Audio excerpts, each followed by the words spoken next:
Indian ഭരണഘടന കടം കൊണ്ട ആശയങ്ങൾ.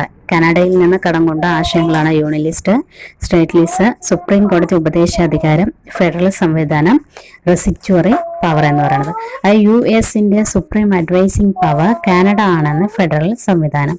അപ്പൊ US എന്ന് പറയുന്ന യൂണിലിസ്റ്റ്, സ്റ്റേറ്റ് ലിസ്റ്റ്, സുപ്രീം അഡ്വൈസിംഗ് ആണ് സുപ്രീം കോടതിയുടെ അഡ്വൈസിംഗ് പവർ. പിന്നെ വന്നിട്ട് റെസിച്വറി പവർ കാനഡ ആണെന്ന്, കാനഡയിൽ നിന്ന് എടുത്തതാണ് ഫെഡറൽ സംവിധാനം. അപ്പോൾ US supreme advising power Canada ആണെന്ന് ഫെഡറൽ സംവിധാനം. അടുത്ത ഓസ്ട്രേലിയയിൽ നിന്ന് കടം കൊണ്ടത്. കൺകറൻലിസ്റ്റ്, സ്വതന്ത്ര വ്യാപാരം, പാർലമെന്റിൽ സംയുക്ത സമ്മേളനം. ഇതിന്റെ കോഡ് എങ്ങനെയാണെന്ന് ചോദിച്ചാൽ കണ്ണന്റെ വ്യാപാരം സംയുക്തമായിരിക്കണമെന്ന് ഓസ്ട്രേലിയ. കണ്ണന്റെ വ്യാപാരം സംയുക്തമായിരിക്കണമെന്ന് ഓസ്ട്രേലിയ. അപ്പൊ കണ്ണന്റെ വ്യാപാരം എന്ന് പറഞ്ഞാൽ കൺകറൻലിസ്റ്റ്, സ്വതന്ത്ര വ്യാപാരം, പാർലമെന്റിന്റെ സംയുക്ത സമ്മേളനം.